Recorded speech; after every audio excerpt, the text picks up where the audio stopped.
आज एसटी कर्मचाऱ्यांचं राज्यभर आंदोलन आहे। यासोबतच खरं तर यावेळी अनेक मागण्या एसटी कर्मचाऱ्यांच्या वतीने करण्यात आलेल्या आहेत।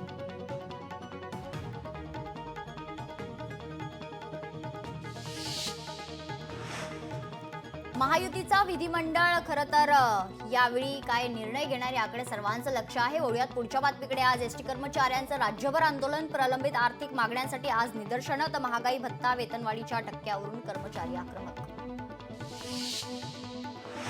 एसटी कर्मचाऱ्यांच्या मागणीबाबत एकनाथ शिंदेंनी बोलावली बैठक। आज दुपारी 3 वाजता विधान भवनाच्या दालनात होणार बैठक। एसटी कर्मचाऱ्यांच्या शिष्टमंडळाशी देखील चर्चा करणार आहेत। जालन्यात उद्या अनवा येथील घटनेच्या निषेधार्थ मोर्चा, वंचित आणि ओबीसी संघटनांच्या वतीने निषेध मोर्चाचं आयोजन। प्रकाश आंबेडकरांसह ओबीसी नेते होणार मोर्चेत सहभागी।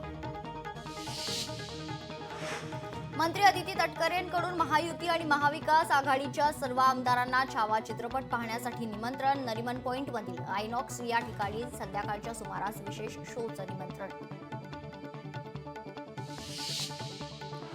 नवी मुंबई विमानतळाचं भूसंपादन हायकोर्टानं ठरवलं बेकायदेशीर। शेतकऱ्यांना दिलेला मोबदलाही कायद्याला धरून नसल्याचं स्पष्ट। 2013च्या कायद्यानुसार भरपाई देण्याचे निर्देश।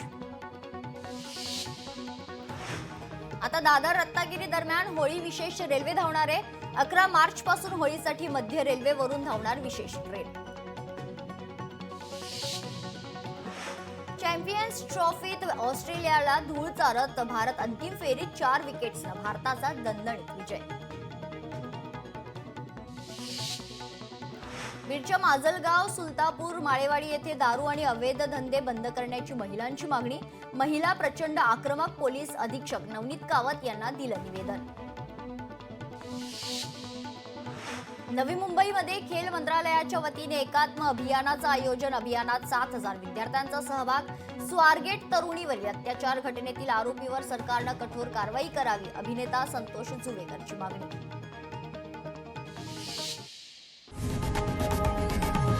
लोकशाही मराठी ऐका, पहा, जागरूक रहा।